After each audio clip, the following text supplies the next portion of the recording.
I will try and make this interesting and hopefully valuable. So, first of all, it's a pleasure to be stood here in front of all of you with the opportunity to share some of the journey that aviation's taken in its delivery of what is a very robust safety performance. He says, can it go? There we go. Right. A pilot can't stand on stage without putting a picture of a flight deck or an aeroplane up there. That is my other office. That's a 787 and a fourth generation airline. So I've been flying for 33 years now, and for the last 20 years I've had additional roles in the office. And my current role is Director of Safety and Security, and I've got the privilege of working with all of the organisation to ensure and assure my CEO and the board that the business clearly understands the risks that we face, the issues that are presented on a daily basis, and we manage and mitigate those to an acceptable level of performance. So I engage across a multiple number of regulators. So in the aviation safety sector, I engage with the UK Civil Aviation Authority and global regulators and the European regulators. In health and safety, in the UK, it's the Health and Safety Executive. Aviation security is the DFT. I also manage cybersecurity, personnel and physical security, so that's protecting our individuals. And then for my sins, I also have continuing airworthiness, which is looking after the aircraft themselves. So I've got 3 or 4 slides. You'll see the slides that I've built versus the other ones. And credit to Airbus, Boeing, and IATA, which is the industry association for the slides that I'm going to use. I attend many aviation safety conferences. And I attended Boeing's first ever safety conference, dedicated safety conference 3 weeks ago. And their chief of the aviation safety office stood up and he said one thing that was very, very powerful.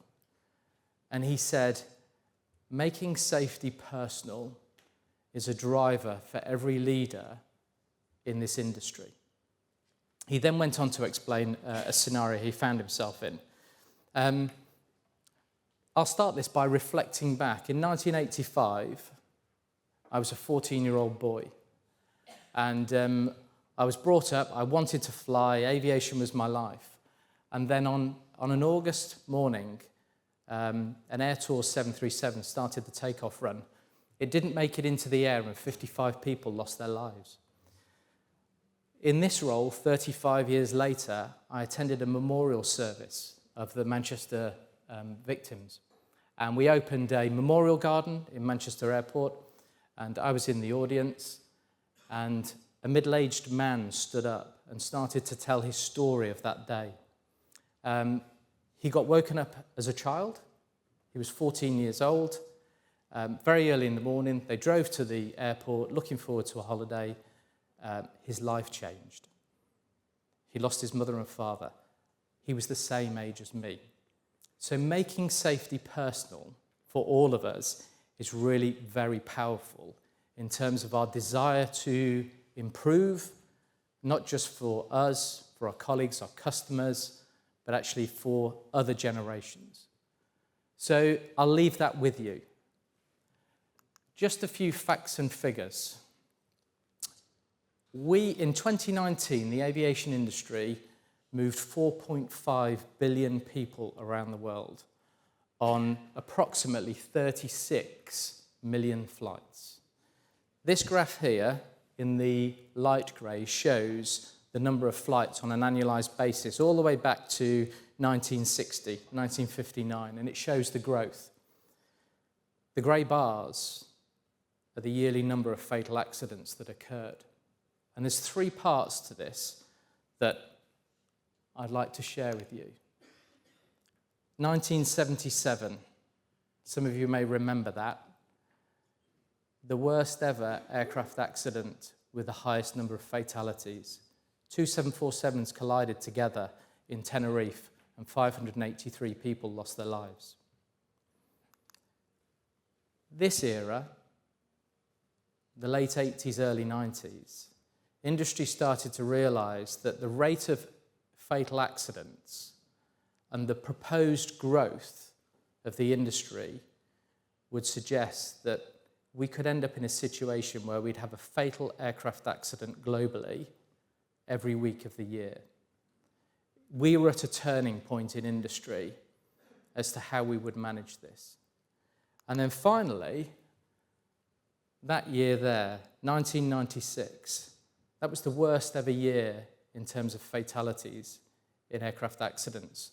Over 2,500 people lost their lives in that year, in not many aircraft accidents. And why am I sharing this with you? This is the background to our journey and the journey we've had to take as industry to manage the risks associated with moving people around the world in what are aluminium or now carbon composite tubes. So there was some real soul searching around what we were going to do in terms of making the risk of moving people around the world significantly lower, because we just couldn't accept not even just maintaining our performance, we had to significantly improve the performance. That's my slide. Not very good.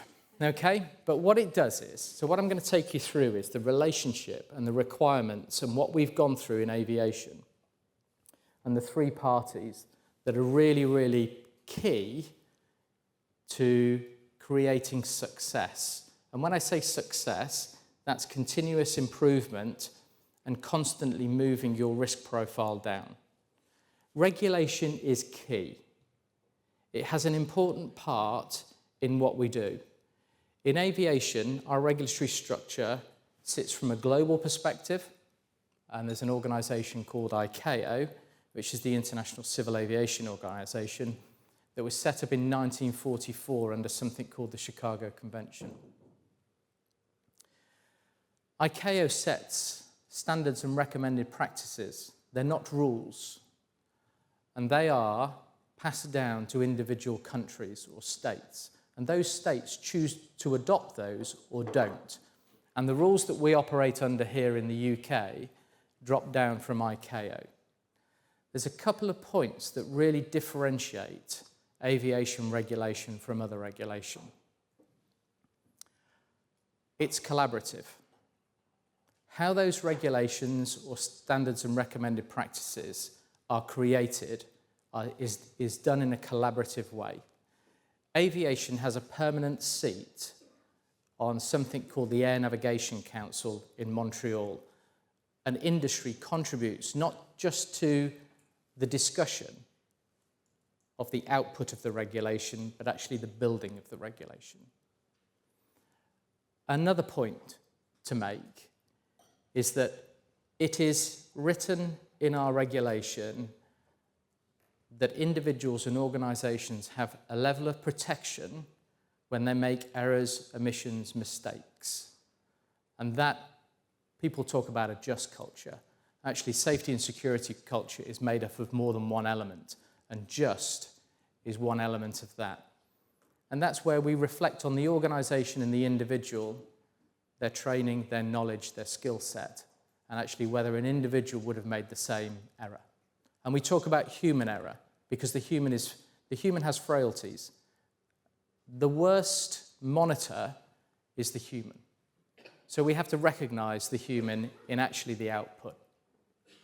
Another key element of aviation legislation is that accident and incident investigation is separated from the regulator. And that is really, really important. And if you want to, you can go onto the UK's Air Accident Investigation Branch website, and you will see all of the reports that they investigate, both in UK and foreign operators.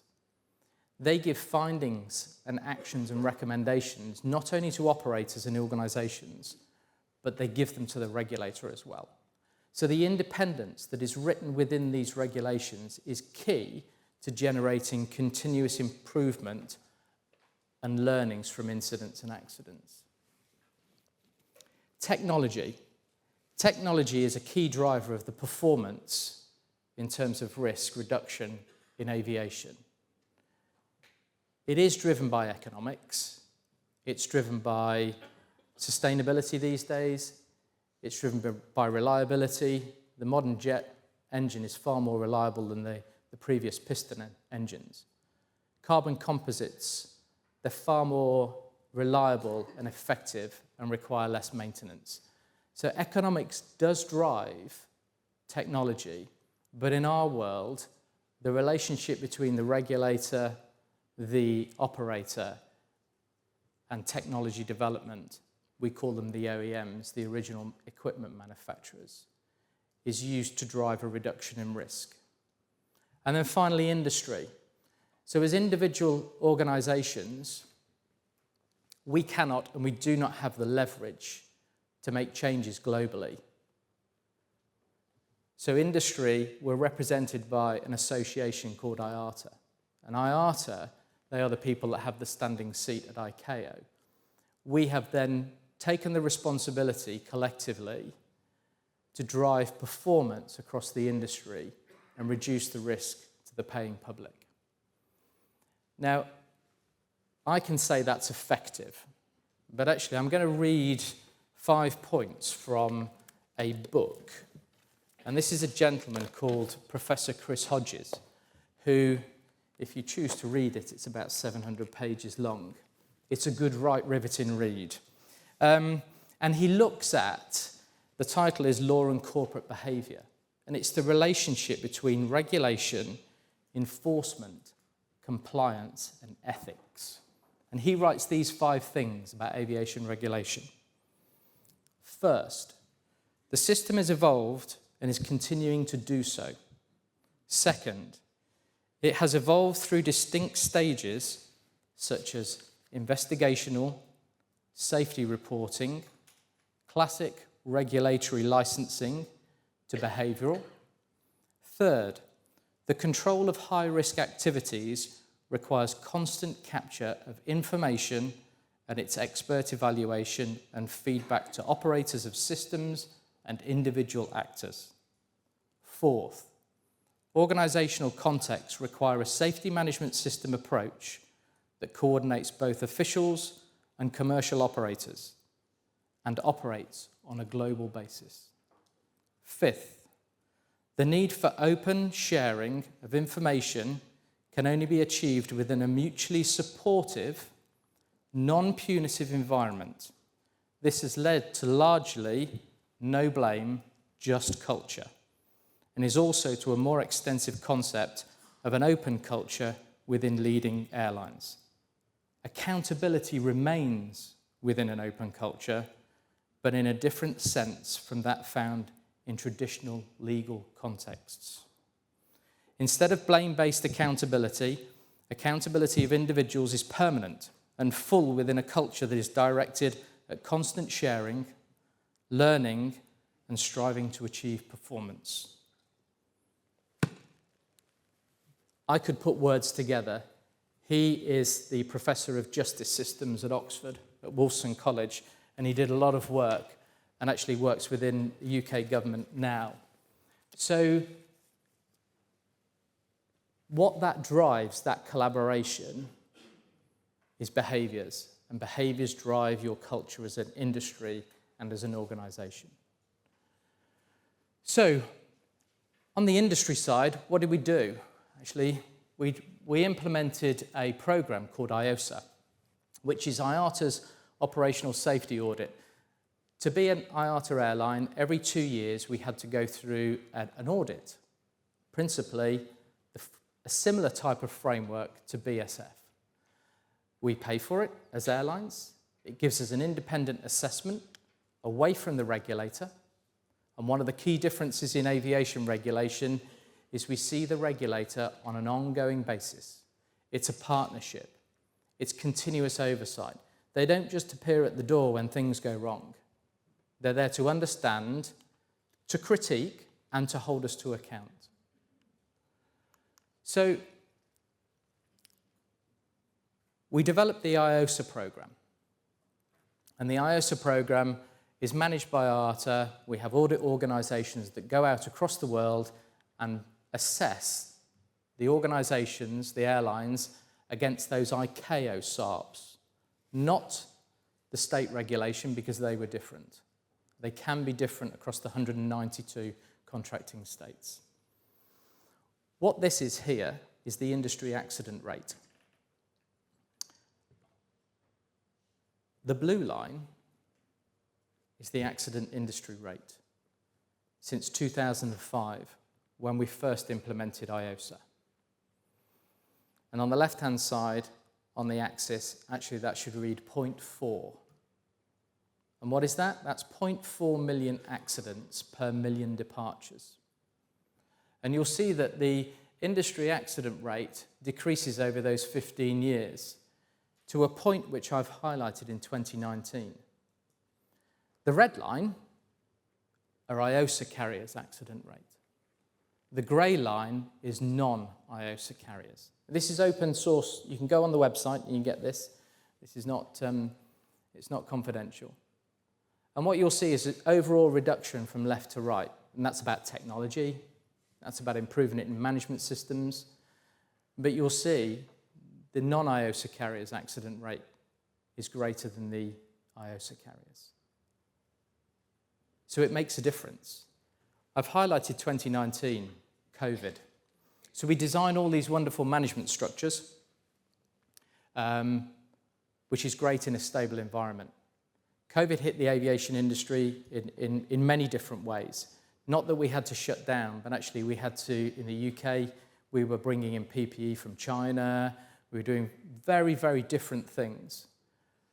What this describes here is when you have mature, formed, robust management systems, they are far more able to cope with shocks that were not forecast than those that haven't got mature, leading management systems. And you'll see the pickup in non-IOSA carriers significantly greater. And that's what's driven the all-accident rate. So every year, most of the large carriers sit in front of their insurers, their brokers and their underwriters and articulate actually what the value of the management system is. There is brand value, there is financial value, but actually the value really is human. We move people who are certainly sons and daughters, possibly mothers, fathers, grandparents. We do this because it's the right thing to do. Yes, there are benefits. The regulator accepts IOSA as part of our oversight of other carriers when we engage in commercial relationships with them, but ultimately, this is about people. I suggest that BSF is probably to the left of that journey. The question is, and I will open it to you here, you have a choice. You can be above the line, or you can be below the line. There's a financial value to it, but actually there's a moral, personal safety journey to it. And on that, I will leave you for your tea and coffee. Thank you.